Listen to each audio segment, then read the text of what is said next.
if you're wondering what I'm doing, I'm actually recording a event, and this event I just stumbled upon while walking. It piqued my curiosity. I found it interesting, and I think it's also important to show what is it that I do sometimes on my Sunday. Well, on my Sundays I like to walk around the village area, maybe drink a Starbucks coffee if funds allow me to, and today I stumbled upon this. And I've been stumbling upon a lot of things over at the village. There's a lot of things that have been happening in the West Village, in the East Village, and this is one of them.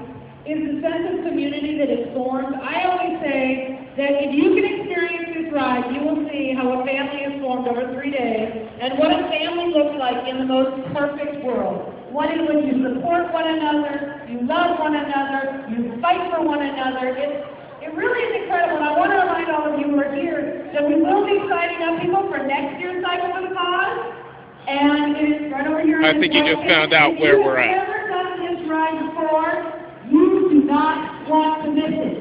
I guarantee it will change your life. If you don't believe me, I want you to look at the faces of the people as they come in from their riding, from their crewing, and you will see it, because they will literally be wearing their pride and their emotions. And if I had funds and a home and a stable job, I would love to do something like that. And these are things that pique my interest to actually see.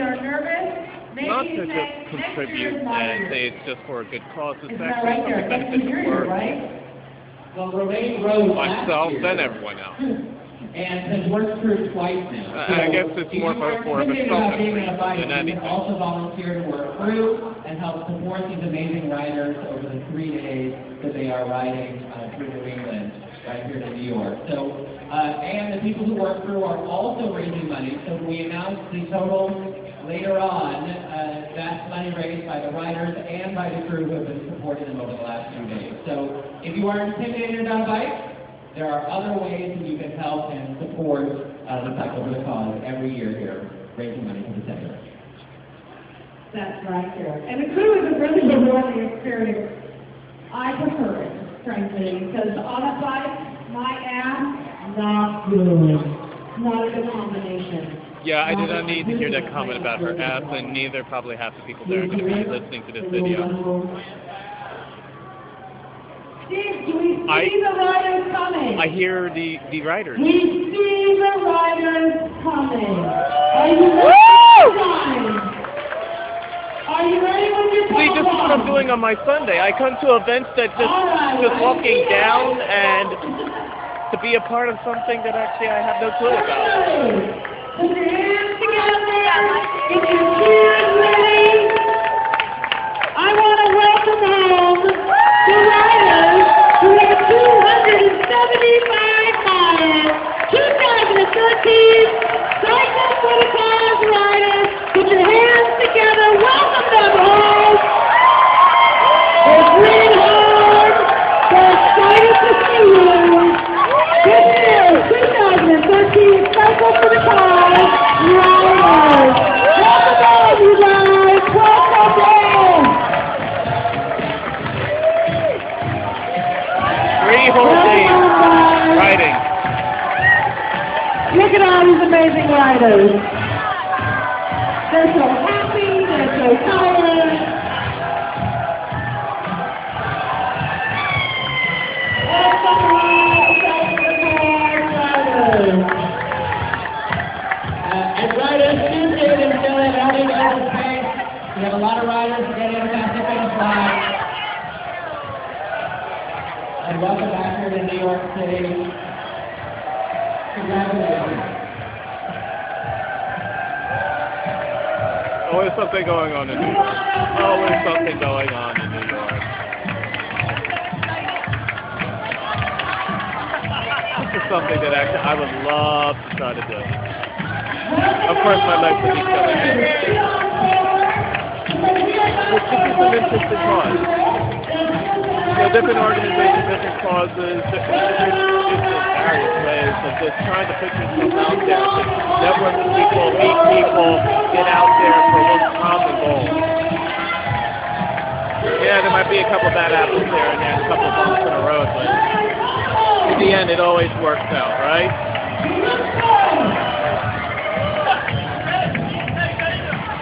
These people rode all out west, those car cars. In costumes, no, yeah. Not just the red in costumes. Tutus, the pancakes.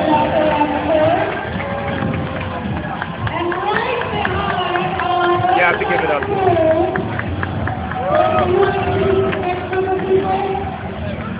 This is a group of people who are not doing the event without.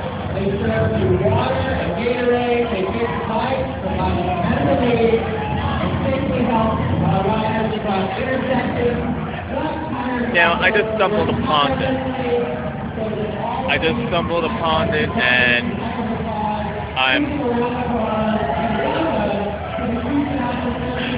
I just wanted to see it for myself. It gives you a sense of, I'm satisfied with that. I don't know what it is. A sense of community, maybe? Sense of hope. Sometimes message can be lost, but it makes you happy when you're outside and you see something like that. Just like I said, just me walking across the street, being in the area. There's so many events like this going on. So let me end this. I just figured that I would catch this. It's something that actually good to see. Bye, guys. Wow. Definitely a turnout. Definitely a turnout. If you're wondering where we're at now, we're at just a simple roadside. I believe it's Elm Place over here at the Bronx. On the other side, which we're staring at, is Marion Ave.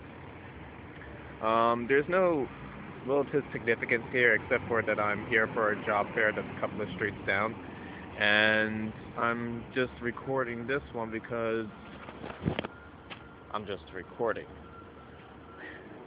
I don't know if I'm going to use this one either. It's not a sign.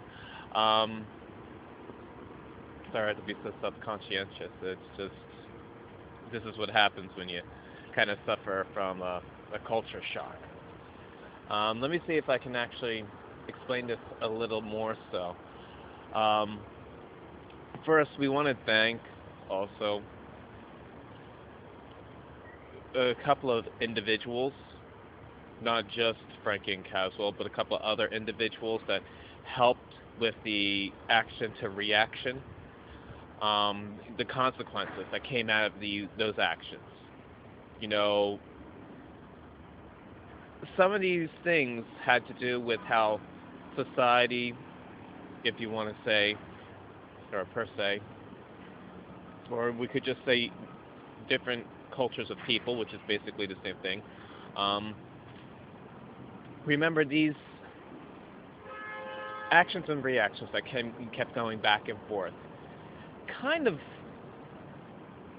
made a final consequence. A final consequence that actually that I wanted. We could say that I got what I wanted, though it was prolonged. Remember, I was kind of not complaining, but I was insinuating that when it came to low-rent sabbatical, the whole thing was leave the state, and I did. But I ended up coming back, and it was kind of a kick in the ass. In a sense, it was also a reminder why I didn't want to be there. The same things going over and over again. We're talking about me going through the food bank and not actually getting the certificate that I needed. the jobs in which I was denied being promoted. Or we're talking about, the many organizations that I went through this process and still to have a door slammed across my face.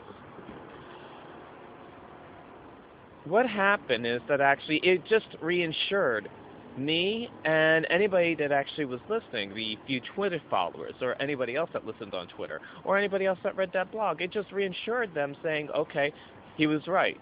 Leaving the state was the reason why he needed to move on from his life. Not to mention that I was still suffering a lot of post-traumatic stress from that. And as I would call it, complex post-traumatic stress. But since it's now taken away from the DSM-5 and it doesn't exist since now 2013, we'll just stick with the post-traumatic stress. But this touched on one more thing that actually a lot of people don't talk about a lot. Or a lot of, you don't hear expressing, or you don't hear many individuals or any, actually, you don't hear about it a lot, or I haven't heard about it, is the culture shock. And this is what happens when actually you switch from one environment to another. I switched from one that actually was more of a, not a country setting, not a rural setting, but it went from a sort of a suburban area to an urban area, which was a complete different kind of culture shock in a sense. Now, what I was expecting for my little experiment, I was expecting people to be mean. I was expecting people to do sorts of all different kinds of things, which is part of the shock, yes. But the overall was the entire culture shock, in which I started finding out about auditorial masking, gaslighting, even languages that actually were mixed languages from different cultures, from the Italian Sign Language, in which I knew, to other sign language that I never knew. I mean, there were some things that actually I didn't know, and this was a mixture of different things here. Now, finding another language in a different environment, it's extraordinary for me, because it wasn't what I was expecting. And when I went back to New Jersey, because of, some of these instances, I started seeing other people doing the same thing as well. I started to notice it. It was not as much in the area of New Jersey, or the area that actually I was at, which was Edison. I had to return back to drop a couple of things off. But I still noticed them actually talking and dropping. And that was because of the wannabe reality cam show that I was doing. People were noticing me and be like, yeah, that's him. So there was another reaction to it, the reaction that I anticipated. So there was something that I learned here, which was you're always going to get a reaction that's a little unsavory, but also you might actually discover a couple of new things that you weren't expecting. What I'm saying here is that actually you got to think of the overall point of what you wanted. And what I wanted was to get away from the state of New Jersey because I knew I was finished there. I did all that I could as for benefits, as for going through the system, as for going to different organizations, as to going through this process. But the worst part about it is that actually there were constant triggers of me being there for almost over 31 years, or less, give and take. And thinking about it, I've had a lot of memories there. I've been through a lot over there. And it was time for a change. It was a change in my environment, a shift in everything. And because of these bad circumstances, but also okay circumstances, that allowed me to at least push myself forward and say, you know what, that's it. I'm crossing that damn river. I'm crossing the Hudson River, whether they liked it or not. Whether if I had money in my pocket or not. I was tired of it. I wanted to go into a system where, not that it was relatively new, but that actually was a little bit more organized. And at that cost, I'm absolutely right. Now, we'll go into a little bit more of... Actually, we don't really need to go too much in depth about the program, but I will state this. we're going to actually go to a job fair that's organized by FEGS. I'm going to record a little bit, hopefully a lot more than what I expected, and hopefully we can get that information out there. Now, this is not the first or the second that these job organizations actually try to find jobs and recruit with other people, have recruiters there to work and network with other people as well. Next week, no, I'm sorry, the week after, which is September 30th, there's also an LGBT Expo, which is being held at the Citibank Executive Center, right in Manhattan. I volunteered, so I'll be doing some volunteering also. Maybe I could do some networking as well from there. Now, this is what I'm trying to say.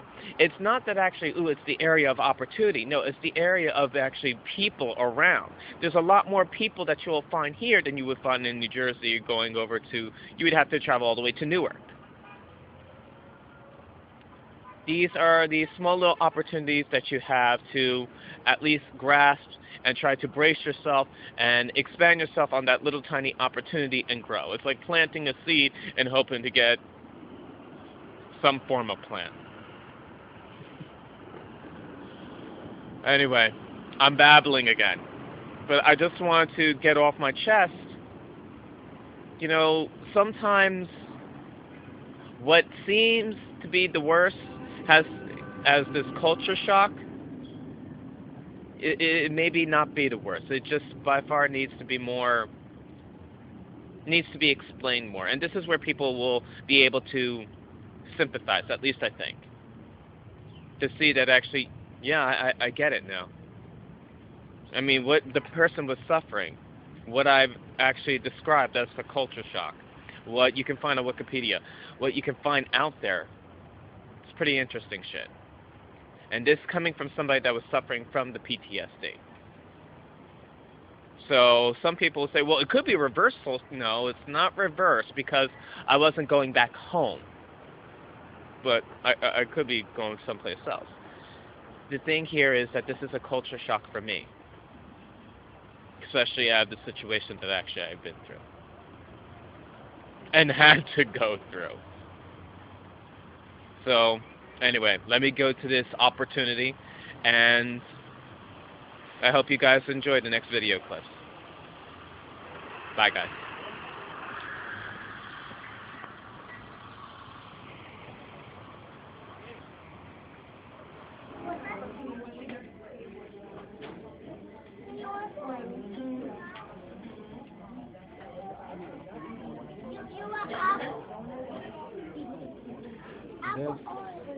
This is a waiting area for those actually people that applied with FEGS. Yes, this is all part of the We Care program, in which these people have came here because of, obviously, there is needing help with employment. Now, I'm not in the Van Dam office, which is located by, obviously, Van Dam over in Manhattan. Over at the Bronx office, which is located by Grand Concourse. And the reason I'm here, as I told you, is for the job fair, in which I'm planning on getting at least a little bit of video of showing what they can offer. This job fair is actually made by FEGS themselves, and to help out those individuals gain some kind of employment. These recruiters are not specifically just for any type of individual. These recruiters, from what I'm told, hire actually those with a criminal record. So this is one of the reasons why I'm here. The problem that I have with most employment, and most employment that I come across, is that I have a, as we all know, a criminal history. The felony always seems to come up, and though we know my circumstance, it's still, as we like to do, is keep it in general. With this felony, the felony proposes not a threat, but it is a violent crime. And though it happened in New Jersey, it will pop up anywhere. The crime is an aggravated assault number 3. But the charge itself is that actually, oh, well, what did he get for it? If we got into specifics, it'd be a lot more simpler for me to be employed. But most employers don't see that. And that is, I like to say discrimination right there, but unfortunately that's what happens. We say we don't discriminate, that we don't judge, but unfortunately we do. And in my given situation, if they would have read that actually the attack wasn't an attack, that it was self-defense, and that the boyfriend at that time saw, and pretty much people could see through the records and testimonies, that he started stalking me afterwards, and I had to throw a restraining order back out on him after the Let's keep the story short. Tell you the truth is that actually not everything is black and white. The problem is that actually when you look at it, people look into a little bit more in detail, you realize, oh man, yeah, he got the beating, but he was stalking and he was telling the truth. There was just not a lot of evidence to prove it. But we can prove that actually there was a lot of emotional and psychological abuse.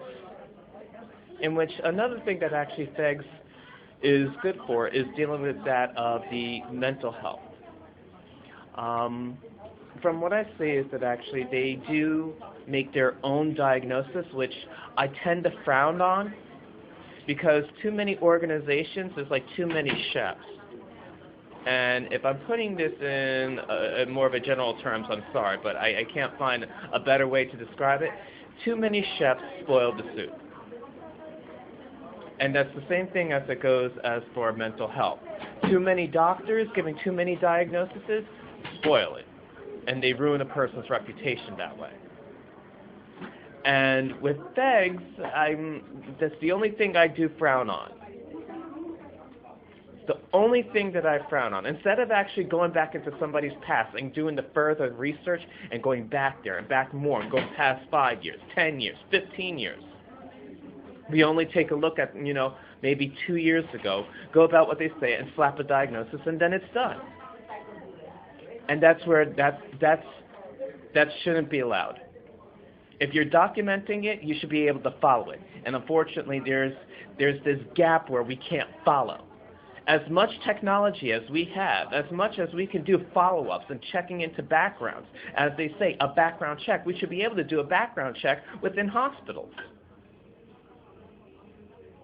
Because now we're getting the wrong diagnosis, and then what we're saying, one's bipolar, then they're schizophrenic, and then there's something else. And then you've got 13, 14 different diagnoses that don't make sense. And you just shattered somebody's reputation.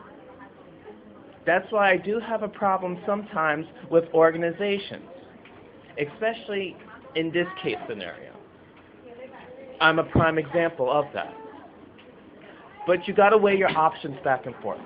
And the good option here is to take a look at this. Over here,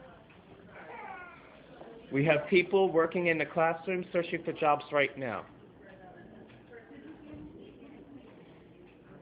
The good thing about New York City is that it doesn't have 1, it doesn't have 2, it doesn't have 3, it doesn't have 4, it has many. It has many to do so. Okay, let me finish. And it's just many of these things here are helpful towards the community itself. Now, I'm going to let us go because I'm in violation. And unfortunately, once you're in violation, that's a bad thing. So let me cut us off, and we'll go from there for the next thing, which is the job fair. Thank you very much. Bye-bye. I just said it. All right, here's a little bit of information right here. And I'm going to turn the camera upwise like this.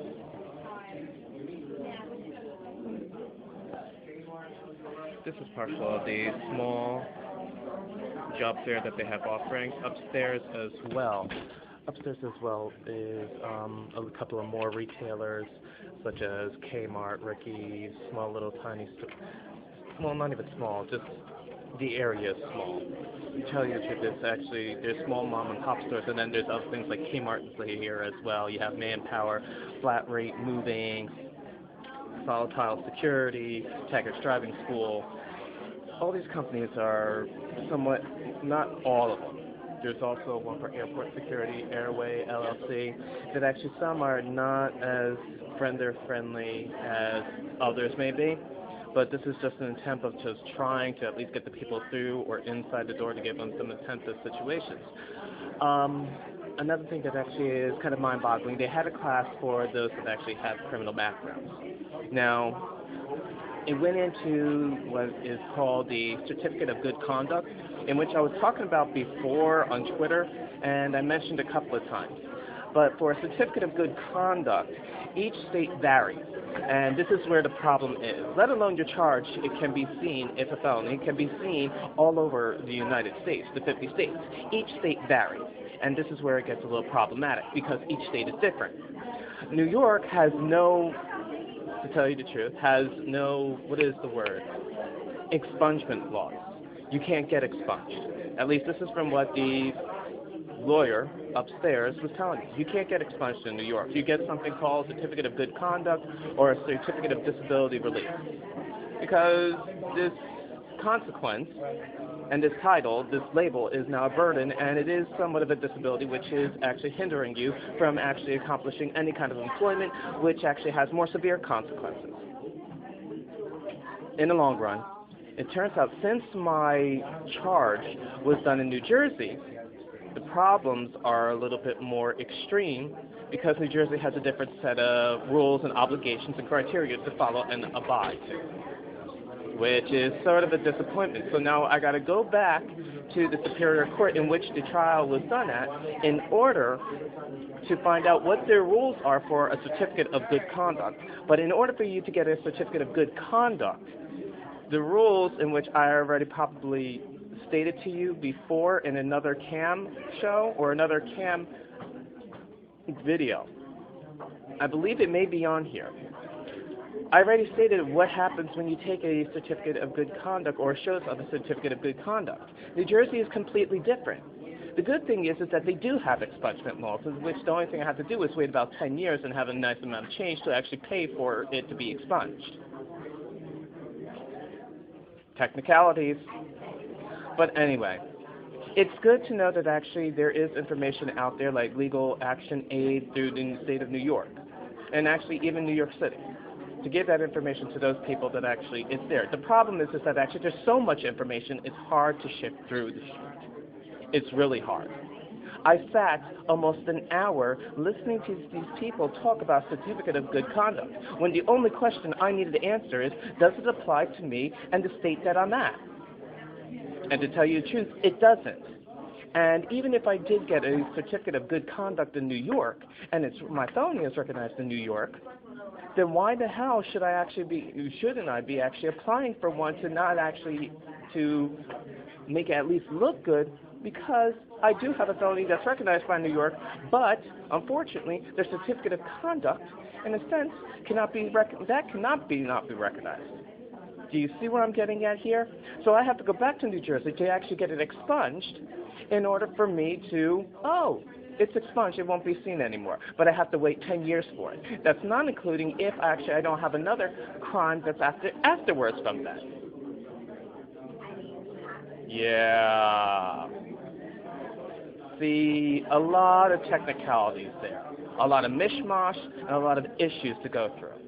But we're going to go through that at another time because right now this is just about the job fair in itself. We have all these people here gathered together at SIGS trying to at least network with some other people and some organizations in order to actually find some job opportunities. Or at least some leads that may lead to a different kind of direction. But see, we're working on probabilities here. Possibilities are great. But what is the percentage chance of actually these individuals all scoring a job? And what is the percentage chance that actually they'll still have that job within 6 months? A year, 2 years, 3 years. There's the problem.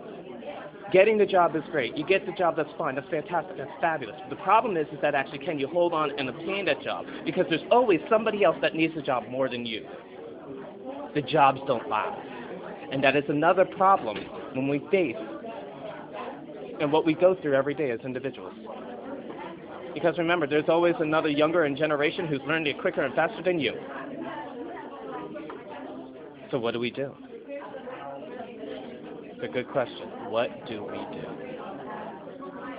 Do we educate ourselves more? Do we come up with another program which actually educates ourselves, those that are older individuals that actually need, who knows? I cut myself off right there. I don't need to explain anymore. It's the concerns that we have. Look at me. I'm on welfare. I'm living in a shelter, and I'm going through the state's program in which to find me a job that's probably going to pay me, what, $8 an hour? $7.50 an hour? $10 an hour? What, the highest paid, $12.50 an hour? Because my educational level is very limited. So what do I have to do? I have to resolve to something else. I gotta change where I'm at, or I have to change something about me, or hell, maybe I should just go crawl underneath the rock. What is the percentage? And this is just a small little classroom for a tiny little fair. We're also going to see the difference if I can get Cam's videos of what the LGBT career fair over at the Citibank Executive Center will be like. To see the difference. The more polished and higher educated versus the limited. We only can do so much. That's what I'm saying. Without the education, we're just repeating the same cycle over and over again. This is common sense.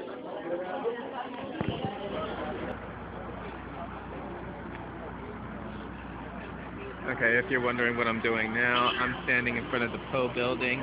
This is over in the Bronx. It's sort of break time, cigarette break time, lunch time for everybody. I'm recording this because I just had a nice discussion with a certain individual, which I will read nameless. I actually realized that I needed to do myself a favor and, network with an individual, which I just networked an individual that was from HRA. Yes,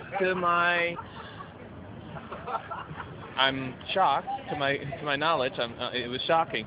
I ended up having a brief conversation with them. Now, I don't know if the conversation will go anywhere, but the conversation that actually went down and that transpired was having to do with my diagnosis. And that actually I believe that the diagnosis was the wrong diagnosis. I did have my right to actually try to obtain that knowledge and to assess trying to change that diagnosis, which I believed I was somewhat aware of, but I was too scared of because of my benefits being turned off already. So speaking with this individual, and they're now taking a look, and they have piqued an interest in taking the case. The individual was quite sincere and interested in helping me accomplish in getting the right diagnosis.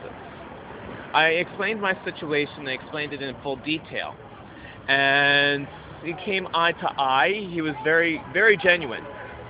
Though there was a little tiny bit of auditorial masking, a little subliminal stimuli, as long as I caught it, I was fine. The interest was that it took interest in my case, and the case was very interesting in itself. When they looked at it and saw there was over 13 different kind of diagnoses. Now, if you got over 13, there's a problem. And I pointed out that I had a problem with their assessment process.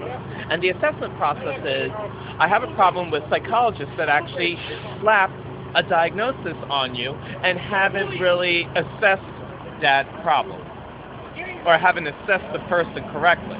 You're going to give me 15 minutes in a room with actually a psychologist, and they're going to slap a diagnosis as bipolar or schizophrenic or anything else, a PTSD, whatever actually you can make money on. But on the other hand, this diagnosis is going to ruin your life or label you.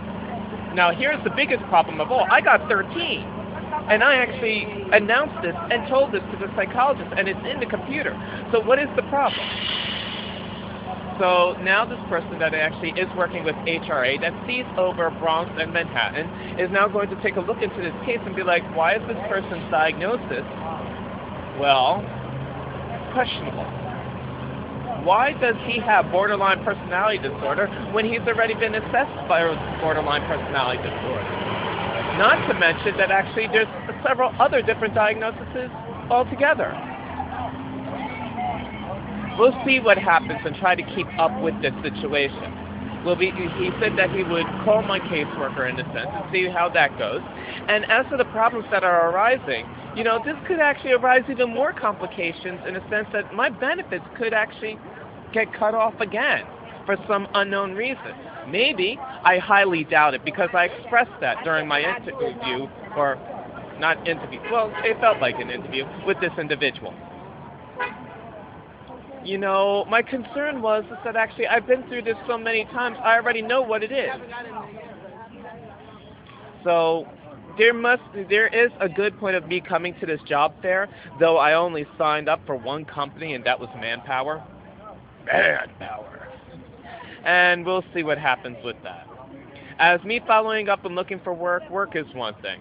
But as I believe, and as I say, I do not like companies that actually assess a medical expertise and only does one assessment, and that's it.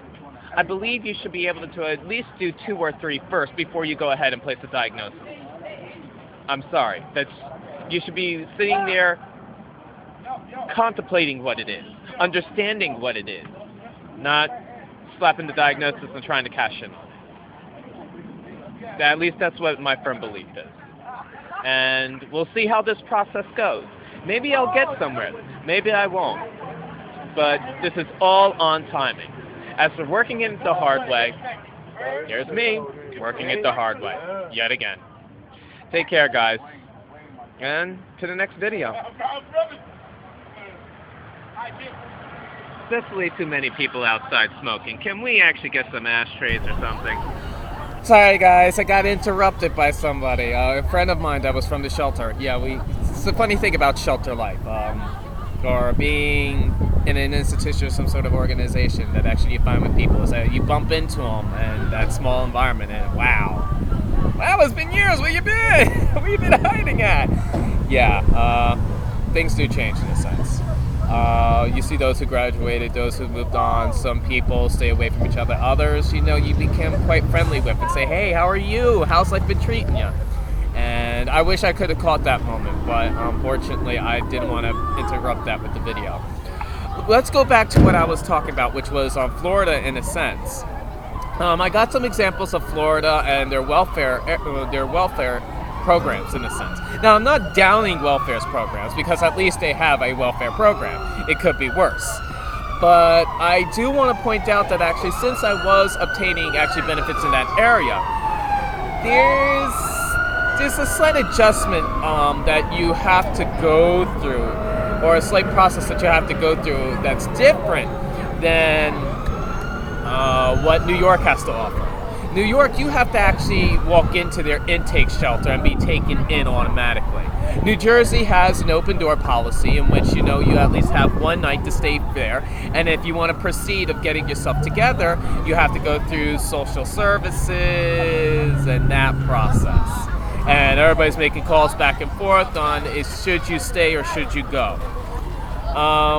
They don't include a medical diagnosis, in which that I tend to stray away from the medical diagnosis, though I do believe it is necessary. I believe they need to work on that process of medical diagnoses.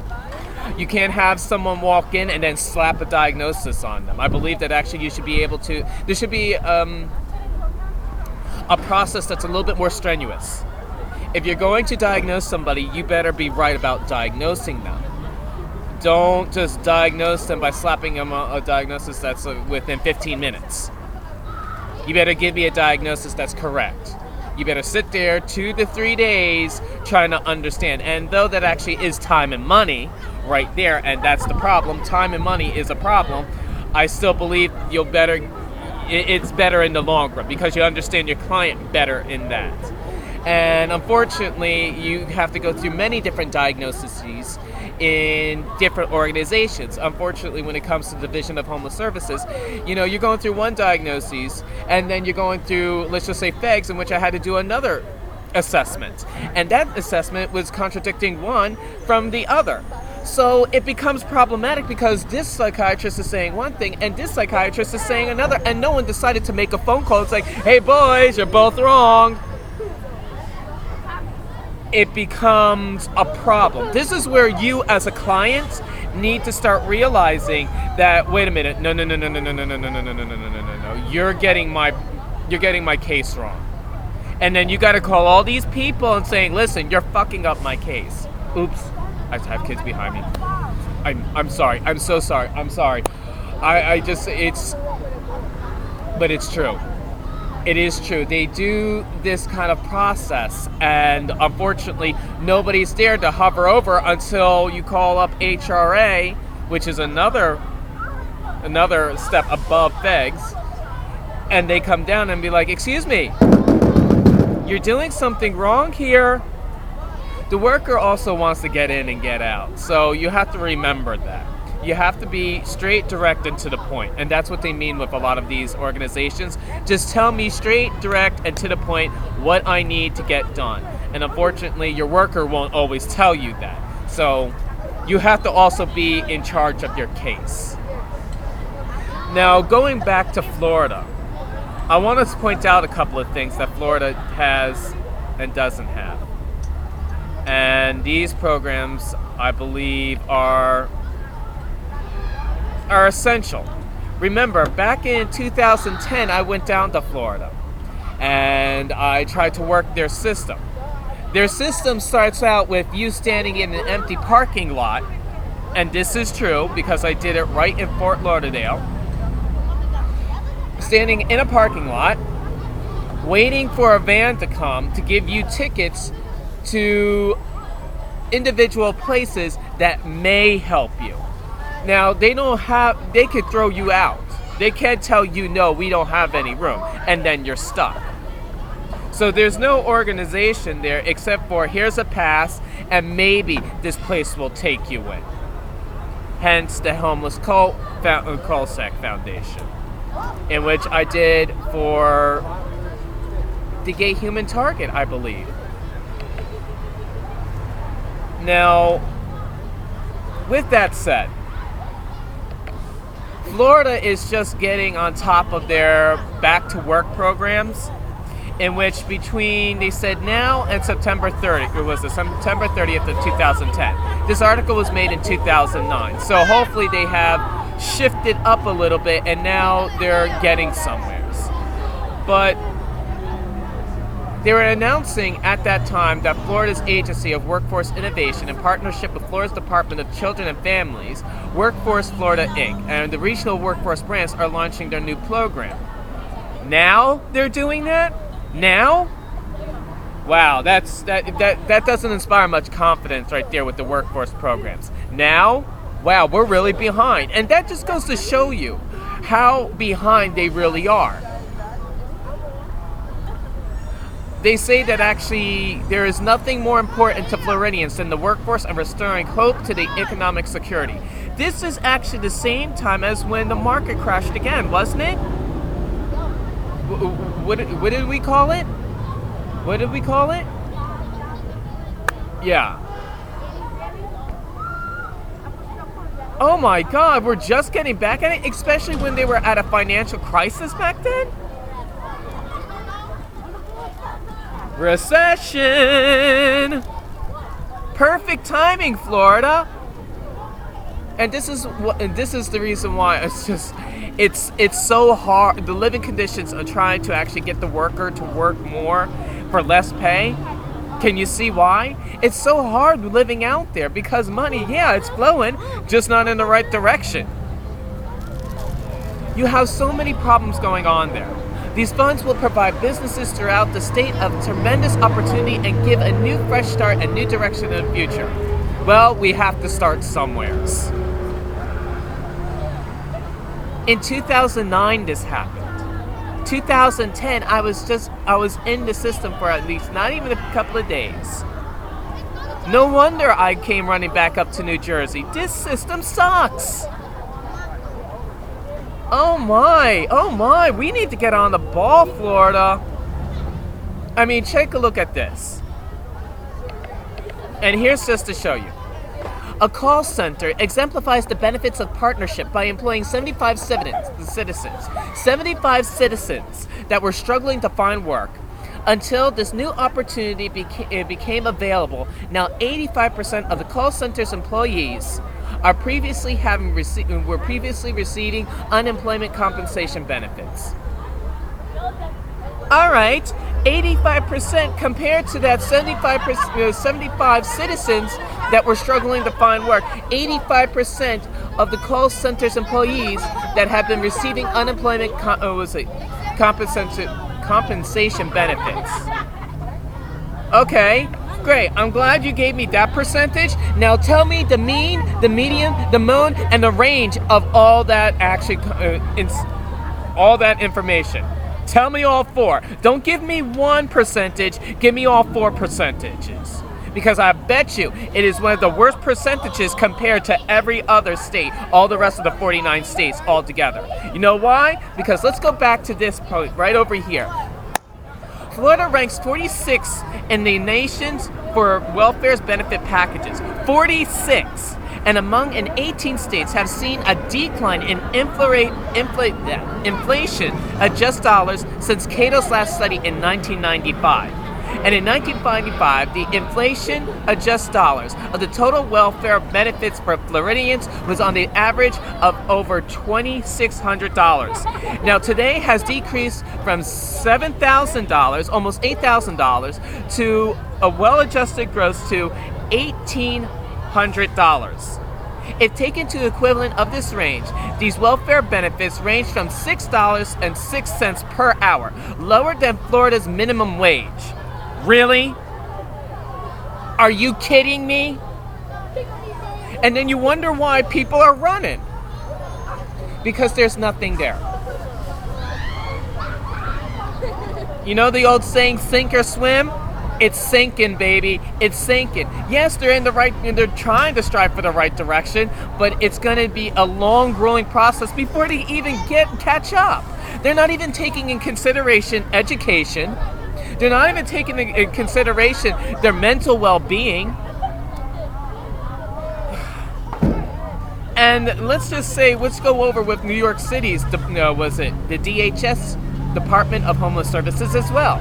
They're taking consideration of their mental well-being, but now they have to consider of how do we get these people to respond in such a way that is at not just a 6th grade education. So education is another thing that has to be considered. There is a lot that has to come into play of factors, and I will go into more about this as I proceed on with working it the hard way. But I just wanted to show some of these problems that, the comparison of what Florida is compared to New York.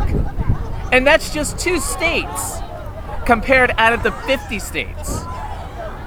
Or 51 states. Or is it 50 states? I'm sorry. There's my education again! Coming into factor. But that is the problem right there.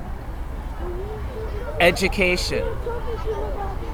And how are we going to be educated when everything around us is complete chaos and hostility? There is our question. There is our problem. How do we do that? How do we separate it? Where do we go next? Well, I think I just stated it. This is what I'm seeing. This is what I've saw with my experience. And I'm hoping a lot of others see it too.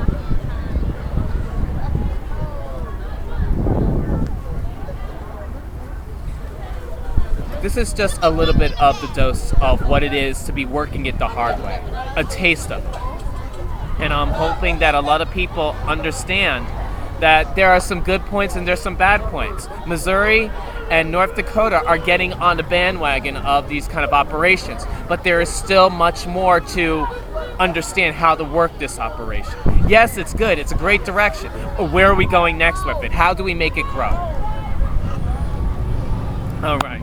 Well, that's enough for me working in the hard way. I hope you guys enjoyed the next videos of what I've been doing with my past time and what has people in these kind of services have given me the opportunity to do.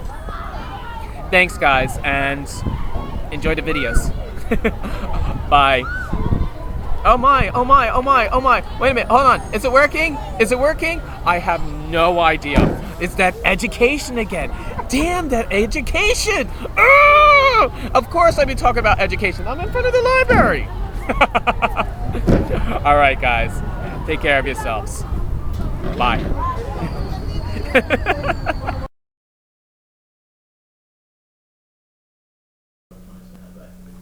Hey guys, I'm up close and personal right now, and I'm saying this to you because I was just transferred to another men's shelter, something called 1000 Blake Avenue. This one is by the services for the underserved. The reason for my transfer was a slight incident that a man who was a little disturbed decided to freak out. He was homophobic and decided to pick a fight with me, in the sense that actually he came charging at me and literally tried to beat the shit out of me.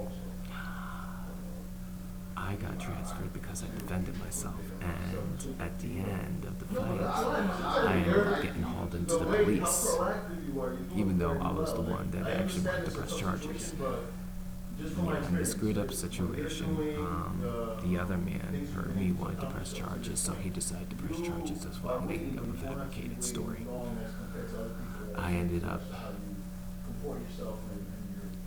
being hauled in by the 76th precinct, and then going to jail for 24 hours until I got released on ROI. Let's try to look at this as a blessing in disguise, because at least I'm not in that residence where my life was being threatened for me being homosexual. It's not that actually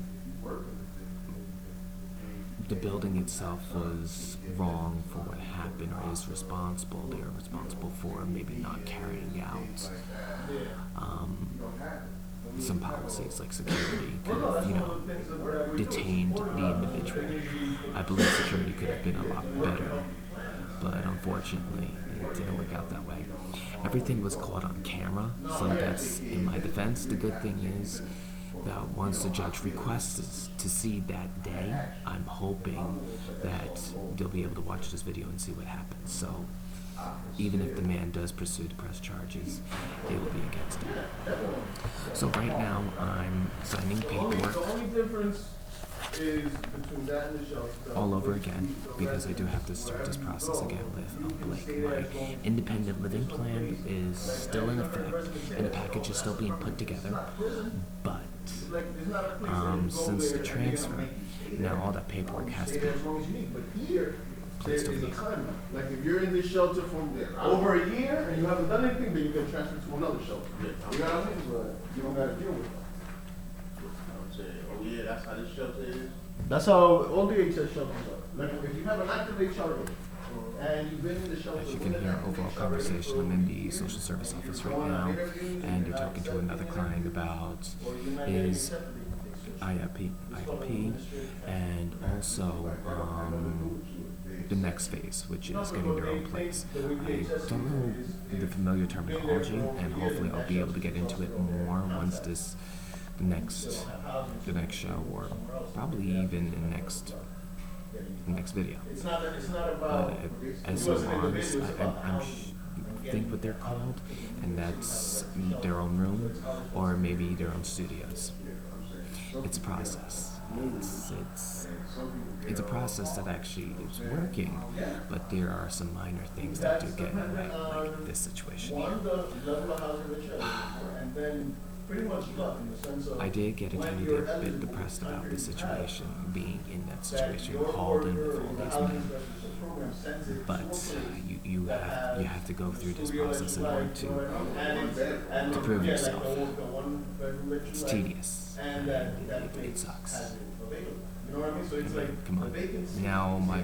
Now I have a great picture with the New York City Police Department being called in on a false charge. And now I have to wait to be proven not guilty.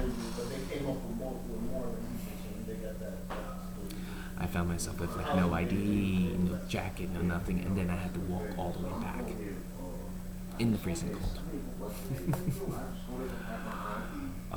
These are the stories that you're going to want to share with your delinquents. These are the stories you want to share with the world. These are the people.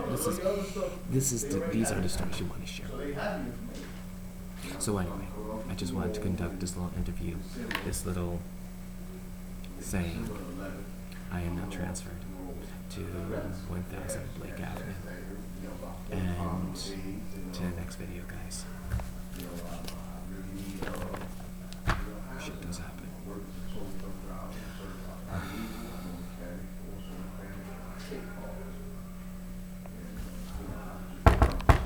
Just knocking on wood just in case.